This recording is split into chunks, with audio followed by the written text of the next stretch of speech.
Good morning. Morning. At our house these days in the evening, we pause before. Excuse me.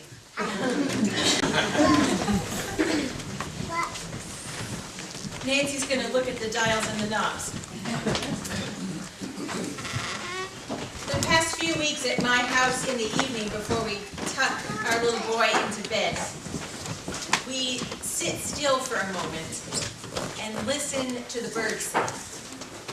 I say they're singing good night, but whatever they're singing, we sit still and listen.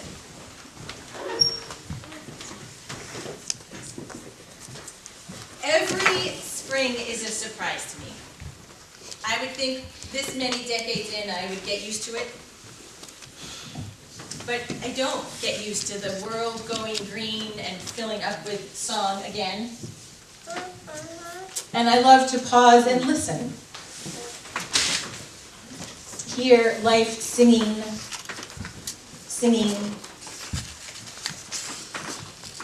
And it's not easy being a songbird in this world.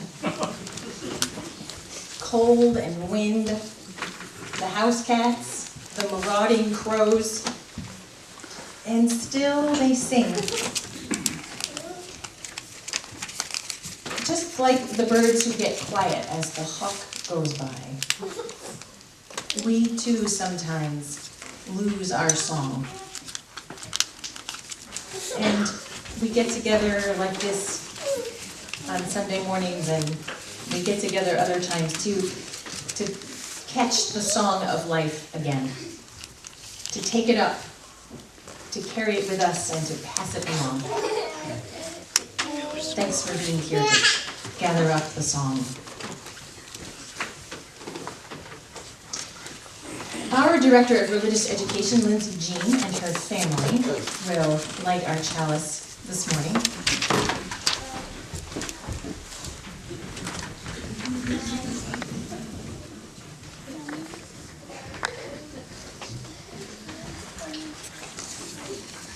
And the Francoeur family is delighted to tell you that the religious education program is definitely growing by at least one.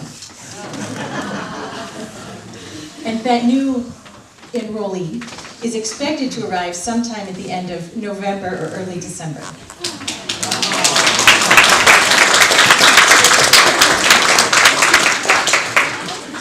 Yes, I'm telling you that Lindsay Jean is pregnant. Happy Mother's Day indeed. We will share more details about plans for maternity leave in the next few weeks and months. And for now, we share great joy. And I invite you to say the words of our covenant, which are printed in the order of service. Love is the doctrine of this church. Request for fruits is the sacraments, and service is the prayer.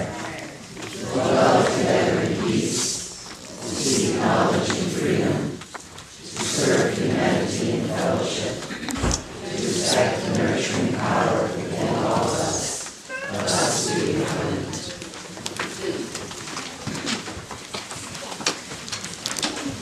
Our opening hymn this morning, Building Bridges, 10:23, is a song I want to tell you just a little bit about before the choir leads us in singing it to Park. It was written by women at Greenham Common, England in the 1980s. They were protesting having nuclear weapons in their town. Some of you may remember this protest movement. They kept up a nonviolent protest for years and maintained a women's-only collective to support that ongoing protest against war and for peace and for living together in new ways. And they wrote this song to support that new way of being in the world. They were mothers of the earth. They were mothers of all humanity, whether they themselves had biological children or not. They were fierce and nurturing, wounded, angry, persistent, and creative. This is a song of women trying to remake the world. Carry on the song of fire. Fire goes best. Building bridges between our ambitions. I reach out to you, will you reach out to me? With all of our voices and all of our visions, friends, we could make such sweet harmony. Building bridges between our ambitions. I reach out to you, will you reach out to me? With all of our voices and all of our visions, friends, we could make such sweet harmony.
Can you hear me all right? After the election of 2016, our new president said no to the long-standing Refugee and Resettlement Act, which, after our disastrous decisions to turn away Jews during World War II, welcomed to the U.S. up to 50,000 refugees per year, people fleeing for their lives from violent war-torn countries. I felt obliged to say no to our president and became involved with the International Institute of New England, which helps to resettle these new Americans in Manchester and Lowell. I said yes to hosting a fundraiser at my house for them, and many members of FUUSE said yes to giving generously. Charlotte and I talked about furthering our commitment by saying yes when asked to consider the large project of cleaning and furnishing a complete apartment for a new family. I thought we could accomplish this with just a few people, and Charlotte wisely said no. A committed group of FUUSE women said yes to joining us, attending a training and soliciting donations from the greater FUUSE community. And you answered with a resounding yes. Yes to sheets and blankets. Yes to kitchen pots and knives. Yes to furniture, towels, cleaning supplies, utensils, baking pans, dishes, glasses and silverware, shower curtains, doormats, rugs, wooden toys, puzzles, a soccer ball, very generous grocery gift cards and pillows. In fact, there were 44 FUUSE individuals or families who said yes, donating an estimate of about $3,000 worth of goods. When I got the call that the State Department had said yes, after waiting years for clearance, we found ourselves about to host a Congolese family of 12, who would soon be joining a son and brother who had already come to Manchester. They had been languishing in a refugee camp in Burundi and had fled unspeakable violence. So again I asked, and again he said yes. Yes to more sheets and more blankets and more silverware. Word has it that Alex and Aaron and Christopher spent part of their spring vacation buying lots of pillows. Dawn purchased and washed many sets of sheets, even though it was the critical week of her Hope Springs fundraising project.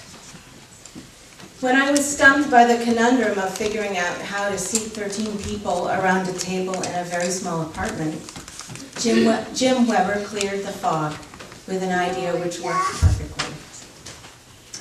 A Manchester landlord decided to say yes to this family with no work history, and we were given less than 72 hours to clean, transport everything, and furnish a former, very filthy crack house with, nevertheless, beautiful molding, high ceilings, light, airy, large windows, 4 bedrooms, a good-sized kitchen, and a world of possibilities. So here is what I will remember from last weekend. Gail, Helen, Joni, Gwen, Ellen, Brad, and Steve said yes to everything. I will remember Ellen standing on a stepladder cleaning ceiling fans coated with ½ of an inch of grime. I will remember Gail and Helen cleaning a dirty kitchen pantry and an even dirtier bathroom wearing headlamps because Eversource said no to turning on the power 2 days early. Gwen scrubbing woodwork and sweeping floors, and Joni scrubbing the refrigerator with a toothbrush.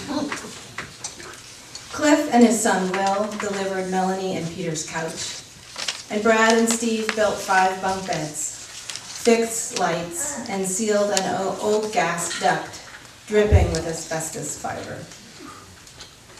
I needed to buy the family groceries for a week, and silently but forcefully, cash made its way into my hand and pockets.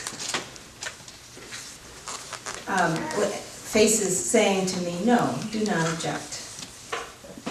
We met a young Syrian woman who was studying to become a chemical engineer and had a few hours to wash windows and make beds while she and Joni chatted together.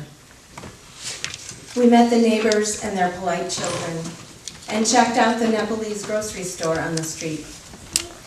We listened out the open windows to a group of folks seemed to be glad to be in the U.S., but still celebrating their Cinco de Mayo holiday with music and laughter.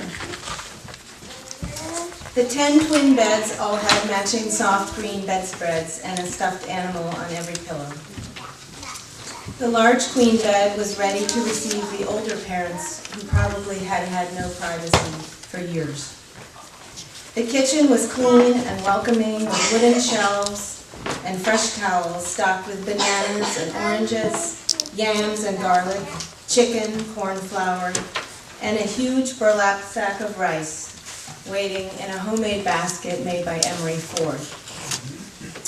More than one of us said, I could live here. Normally, when a community group completes this kind of welcome home project through the International Institute of New England, they do not meet the family for good and sound privacy reasons. But this time, with a family so large, they asked our help to transport them from the Manchester airport at almost midnight on Monday. Gail said yes to go with me, volunteering her roomy car. Kendra said yes too, but in the end there were enough cars and we said no, since neither Gail nor I have a 5-year-old waiting for us first thing in the morning. LJ said yes to a last-minute need for a background check, and this is how we found ourselves, bearing witness to the arrival of a beautiful family, even after 21 hours of flights, smiling and whooping with joy, to be here, to be reunited, to have a home.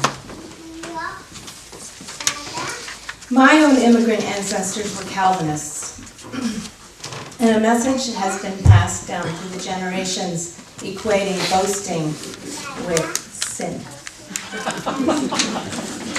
But I will, for once, say no to them and say to you, beloved community, I am fiercely proud of you, your impulse to give, and your generous ways.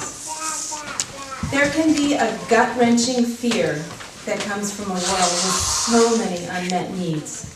And yet, we did one thing, and we did it well. On this Mother's Day, which actually does not have to be a commercial excess celebration, let us celebrate the message of many moms throughout the world. I will give you shelter. I will feed you. Do not go out too far alone, because the journey is treacherous all by yourself. Thank you.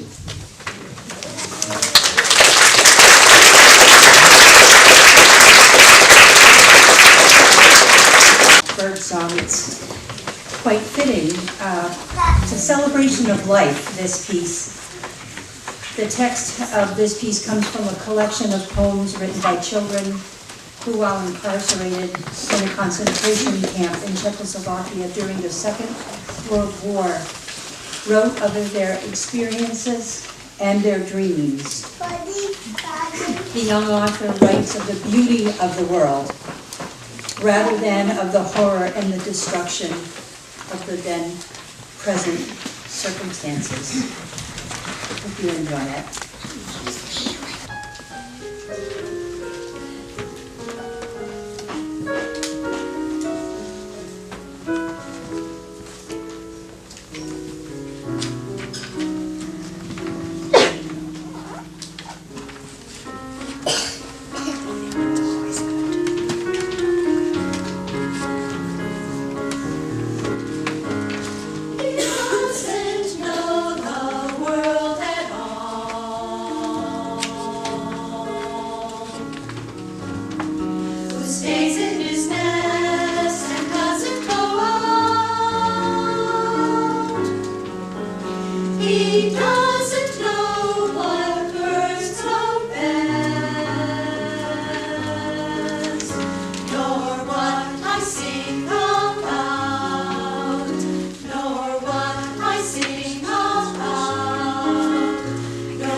The world is full of love, and how fine it is to live.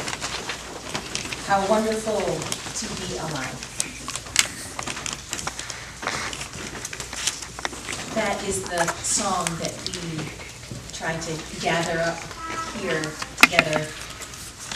And we know that it's hard to hold on to that song all the time. So we make this time for joys and sorrows, to hear pieces of that story. And even if we don't get to hear them in this moment, to be still and honor everything that is unfolding in each other's lives. So if you have a joy or a sorrow you would like to share, come and stand with me here in the center aisle, and we will listen to your part of this song.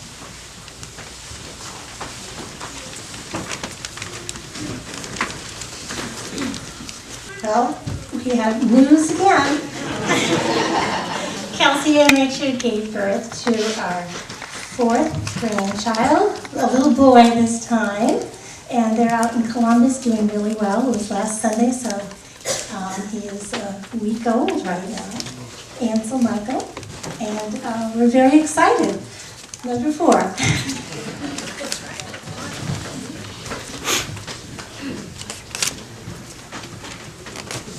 I'm Sylvia Foster.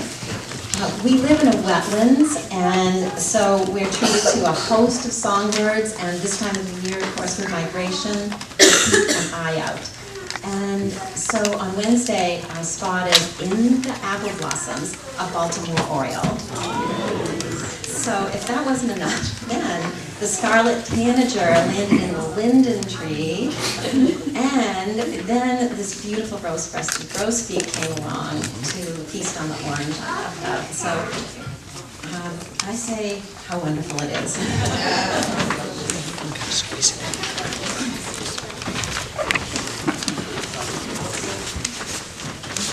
Good morning, I'm Dan. So many joys, so much love, and so little time to share it all.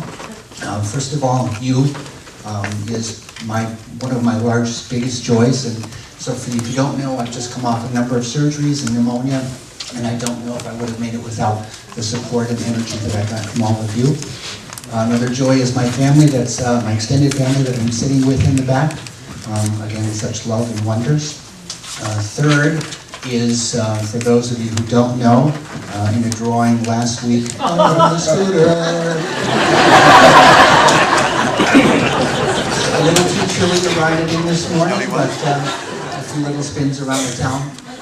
And finally, last December, I noted that a poem from Dixon was written and shared in mothering.com, and today 2 more will be shared there. So if you have a wish or like to check in mothering.com, they're there.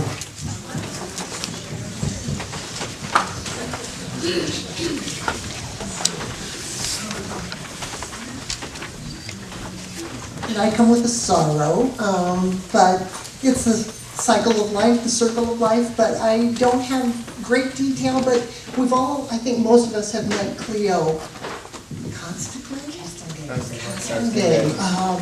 representing the St. Vincent de Paul Society when we do our giveaways. And word is out that he has entered hospice. And so his time is coming to an end at some point.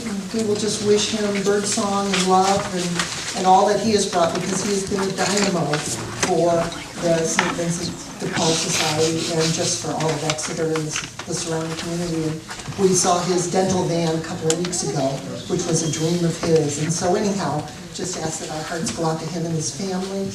And it's his life.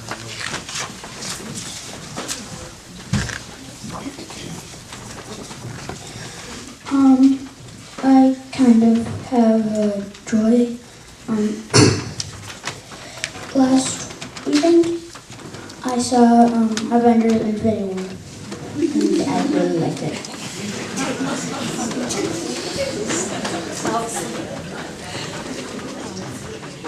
I'm kind of speaking for John this morning, and his joy. He's in Mississippi celebrating the college graduation of one of his grandsons. And John's son, this would be better for Father's Day, but John's son, he has 2 sons, and the boys have had kind of a hard time getting through the teens and growing up, so this is really good news. One is now in the military, doing well, and the other one is graduating from college. And my joy is I have 5 days at home to eat bad food and mess up the house.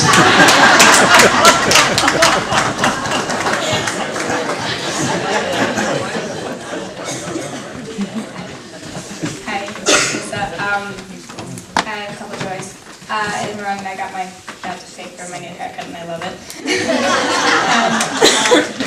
My birthday is this Saturday and I'm really happy that my mom's coming home for it because she's been away for probably almost half a year now doing all sorts of things. And another thing is my sister, she's been doing really well and she's getting transferred to Indiana, but she's hopefully not going to be there for that long and then she might be coming home.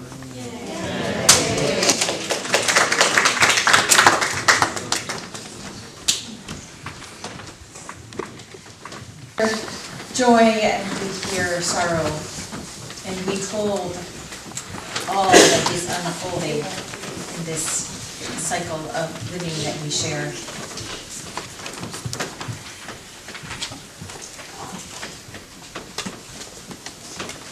We will let our children and their leaders sneak out with Lindsay Jean for a little while here. We'll sing them out with Touch the Earth, Reach the Sky, just the first 2 verses of hymn 301.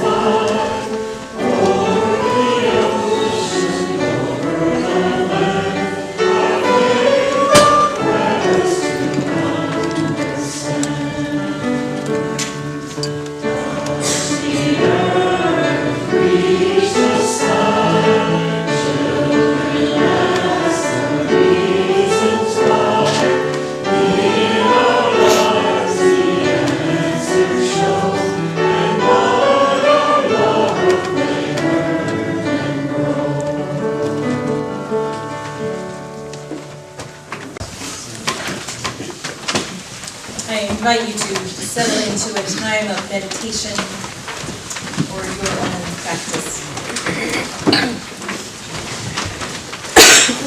It is overwhelming often these days to be alive, to take in everything that is unfolding in the world. And it does seem like things are just speeding up. And so we have to choose again and again to find our foundation. So this morning I invite you to ground yourself in gratitude. The writer of that beautiful choral piece seems to know instinctively. So in this time, I invite you to find that gratitude. It might be gratitude for your mother. But you might struggle with your mother or with mothering. You might find your gratitude in the breath of air in your lungs this morning. You might find it in the sound of children's voices, maybe in something that you did last week. It could be a small thing. It could be a long list that tumbles through your mind.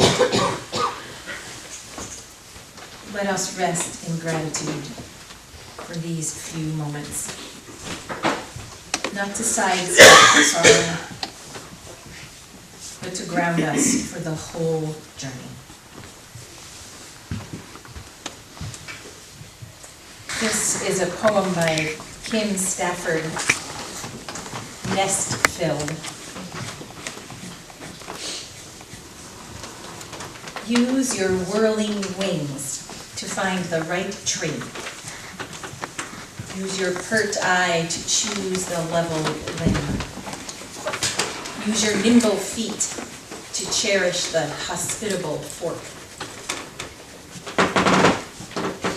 Use your fearless beak to gather twigs, leaves, grass, and thistledown to weave your basket house open to the wuthering sky. Use your body to be the tent over tender pebbles, lopsided moons. Then wait, warm, alert, still through wind and rain, hawk shadow, owl night. Use your life to make life, spending all you have on what comes after. And if you are human, a true citizen fully awake, then learn from the sparrow how to build a house, a village, a nation. Use instinct to find the right place. Use thought to know the right time. Use wisdom to design the right action. In the era of stormy weather, build your sturdy nest and fill it with the future.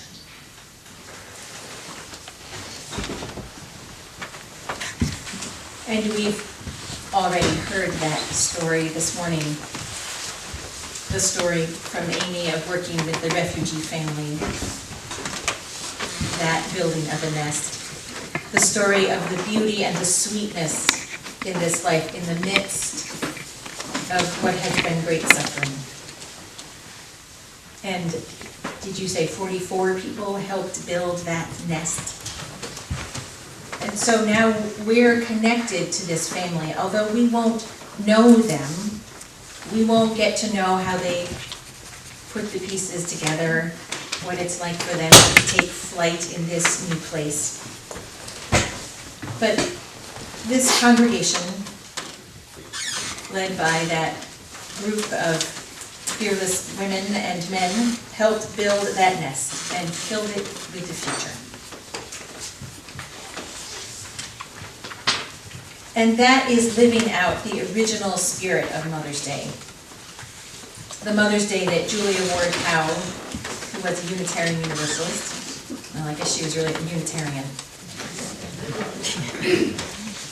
she declared a Mother's Day in 1870 as a time to gather women together to bring about peace, to respect the people of other nations, because everyone is some other mother's child. She wanted to, and these are her words, promote the alliance of the different nationalities, the amicable settlement of international questions, the great and general interests of peace.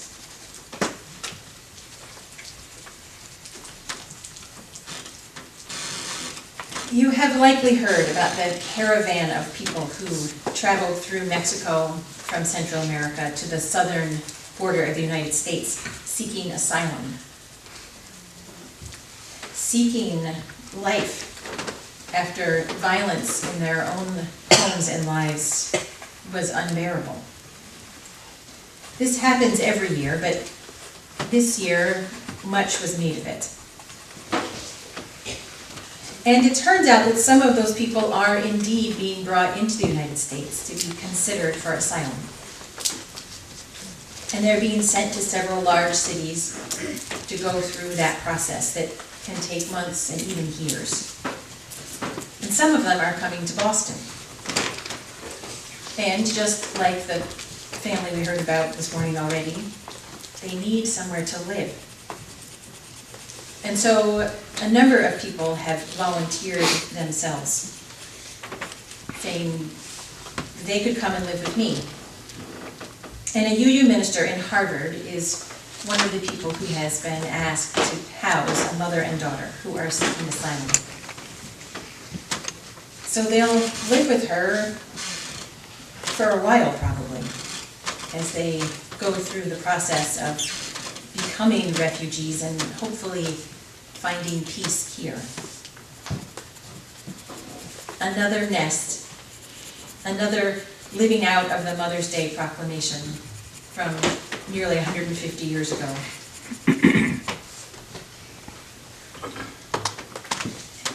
And I've been following an organization called the Compassion Collective. Have many of you heard of this one? This is an interesting one. I mean, there are lots of interesting ones. This is a group of people who are taking action on behalf of women and children. And the collective is made up of celebrities. Well, the kind of celebrities that I read in church. Brené Brown is one of this Compassion Collective, as is Glennon Doyle. These are both women who are out there talking about the fact that pain and difficulty are part of life, and that they have to be embraced along with the sweetness and joy if we are to have our full lives. They are both calling for humans to take more risks, to be more deeply ourselves and more profoundly connected to each other. They both articulate how much we have to give up seeking a feeling of safety and seek instead bravery and honesty. Glennon Doyle has written a book called Love Warrior, and Brené Brown, you probably know her titles since I quote them all the time, Daring Greatly and Braving the Wilderness. So you can tell what they're working on. So they started this Compassion Collective in 2016 in response to one of the terrible tragedies with the refugees streaming out of Syria. They were so distressed by what was happening, in particular to the unaccompanied children, that they just asked everybody they knew for money, and they raised $1 million. I think they may have done it in like 48 hours. And I think they were a little bit surprised by their success. And it looks to me like they paused and thought about their purpose and their power in the world. It looks like they refocused a little bit and stepped into that work a little more deeply, because they kept at it. Last month, they raised over $300,000 for civilians trapped in the fighting in Damascus. They call these times when they ask for money for the refugees, well, in this case, they weren't refugees yet, but they call these money-raising efforts love flash mobs.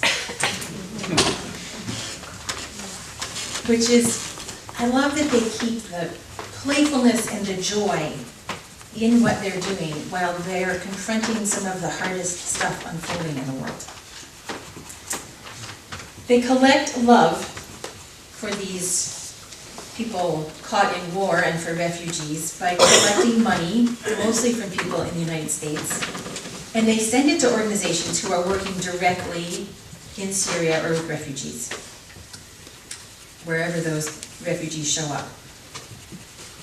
They give all of the money, 100% of what they raise goes directly to these on-the-ground organizations. And they can do that because they're famous. I mean, you know, in my world, they're the big stars. They have best-selling books, and they're sought-after speakers, and they're self-sustaining. So they can do this organizing of compassion in the world and give it all away. Back in December, this most recent December, they held a love flash mob for some domestic organizations, including a little organization with a big mission called Hope on Haven Hill. Right, ringing the bell. Maybe you were here the Sunday that the director from Hope on Haven Hill spoke for our Give It Away offering and mentioned that she had recently gotten this grant from She may have said the Compassion Collective. They held a love flash mob for Hope on Haven Hill and helped them buy this huge building so that they can take in more women and children who are really at sea out there. We may be a small organization, but we are working in concert with national and international organizations. We are right in the middle of that dance. Compassion Collective's tagline or mission statement is, "There is no such thing as other people's children."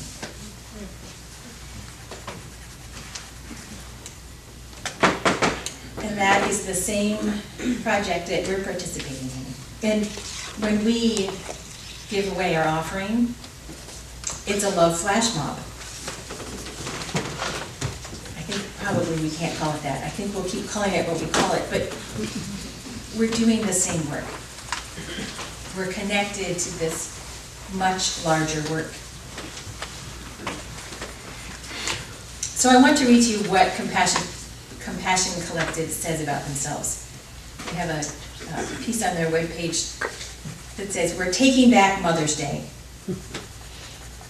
In May 2016, the Compassion Collective came together to honor the original spirit of Mother's Day, uniting our communities in care for motherless children in the United States and abroad. Mother's Day was not created by Hallmark, but by a revolutionary warrior for peace, Julia Ward Howe, abolitionist, activist, and poet. She started publishing poetry, and her husband thought it wasn't, this is not in there, this is my sideline about poetry. It's appropriate for his wife, as a woman, to be publishing poetry. And she persisted. There are lots of ways, and many people in the world who have worked to have their voice out there. She's known for really being an activist, and it was connected to her art also.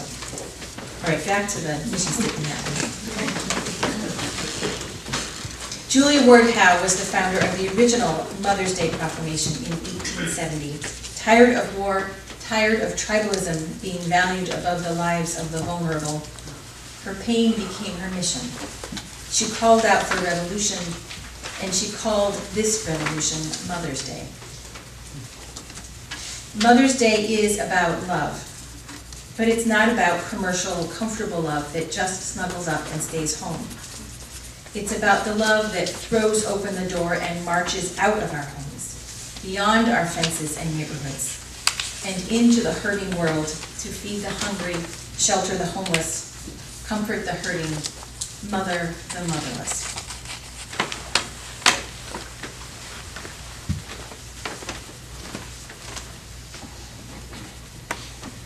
And they tell a story of that original fundraising effort that was really started to help the camp of unaccompanied children refugees who were in Calais, France.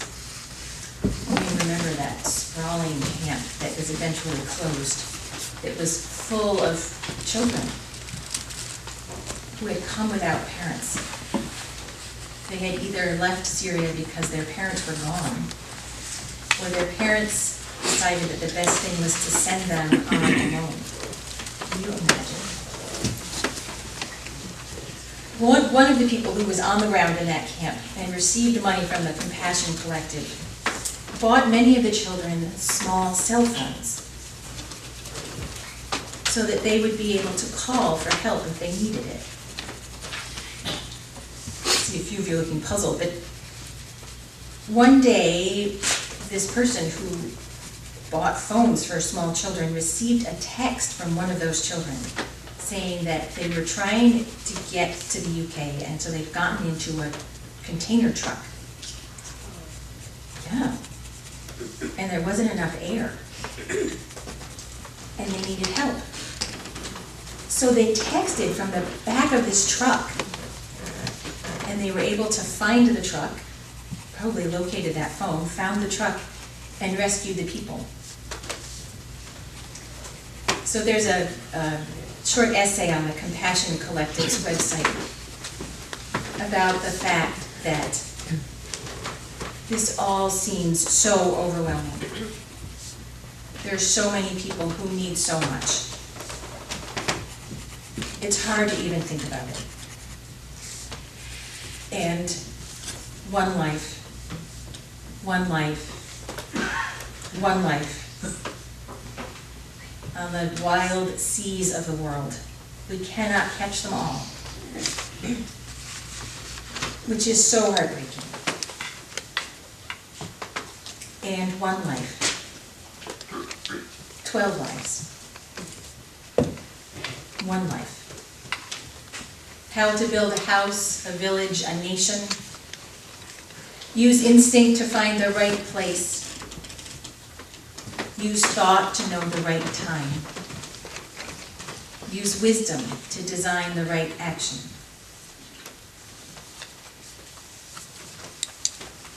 These women in the Compassion Collective are using their kind of power to make a difference in the world. They have money and comfort and connections. Really what they have is connections. And they happen to already be working on this project of being alive and living deeply. Living deeply emotionally and ethically and spiritually. I'm fascinated by their ability to figure out how to use what they have to make a difference. They didn't start a new relief agency. They didn't start another nonprofit. They didn't try to be on the ground there when they knew they didn't have the capacity to do that. They mobilized their community, their connections, and then they supported the work that was already happening in the world. They put energy where it was needed. They used the connections already present.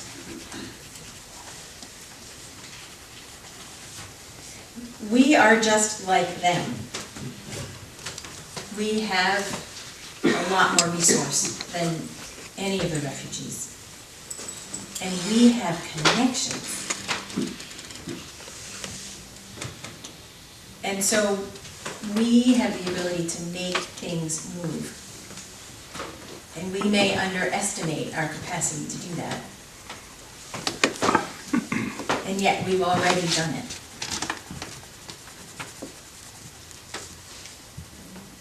Use instinct to find the right place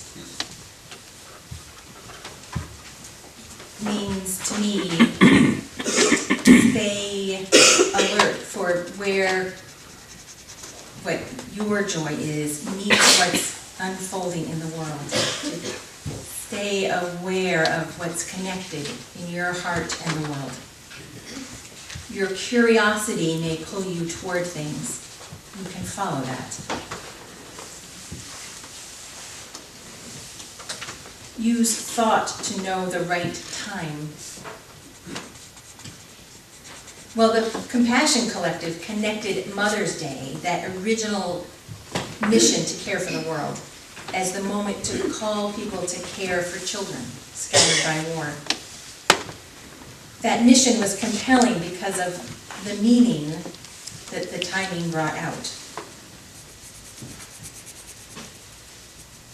Everything feels urgent now. And sometimes we're more powerful when we pause and wait and build the nest.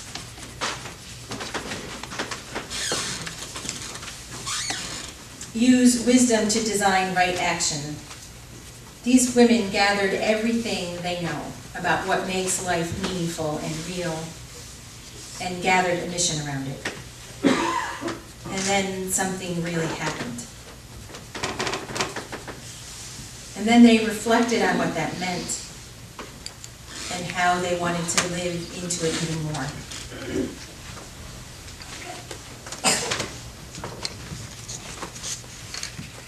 This is a Mother's Day, a day that is about love. A powerful love that insists that there is no such thing as other people's children.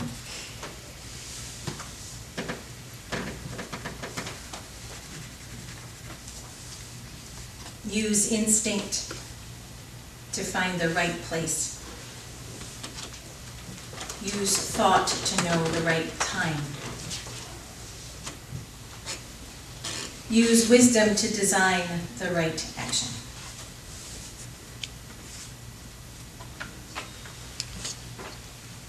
Share the song of life.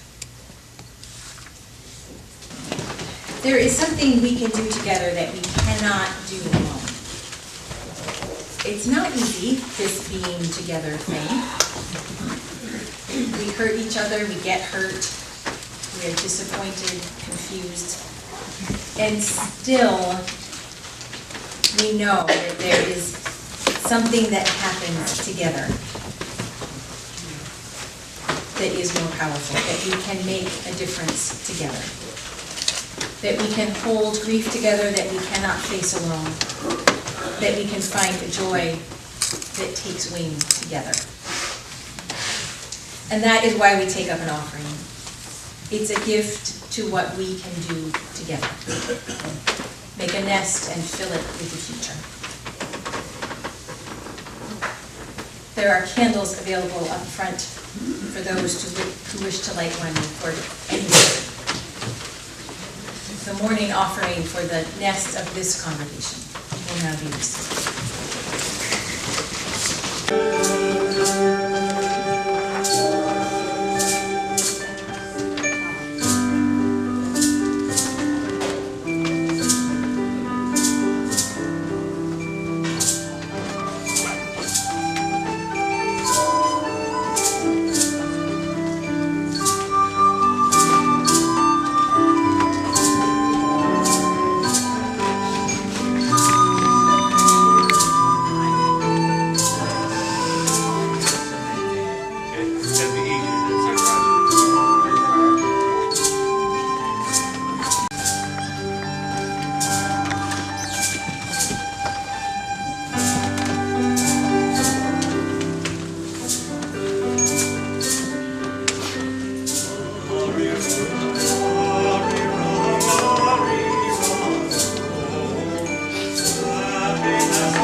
Please remain standing and keep singing hymn 159, This Is My Song.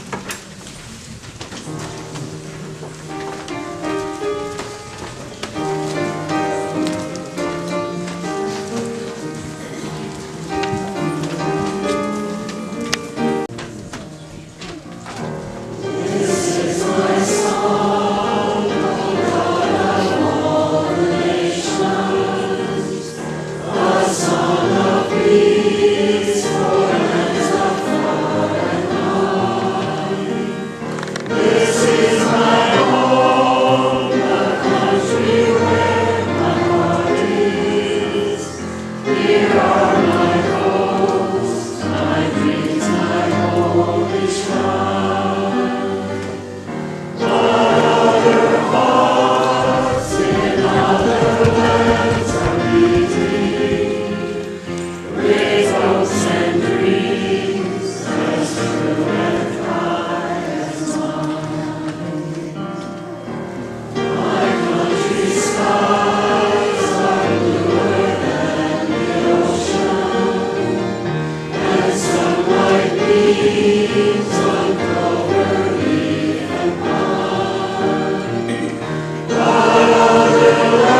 Please join in our unison benediction. The words are printed in your hearts or in the order of service. Go in peace. Speak truth. Give thanks each day. Respect the earth and all creatures, for they are alive like you. Care for your body, it is one mistake. Be gentle with yourself. Live simply. Be of service. Be guided by your faith and not your fear. Go lightly on your way. Walk in a sacred manner.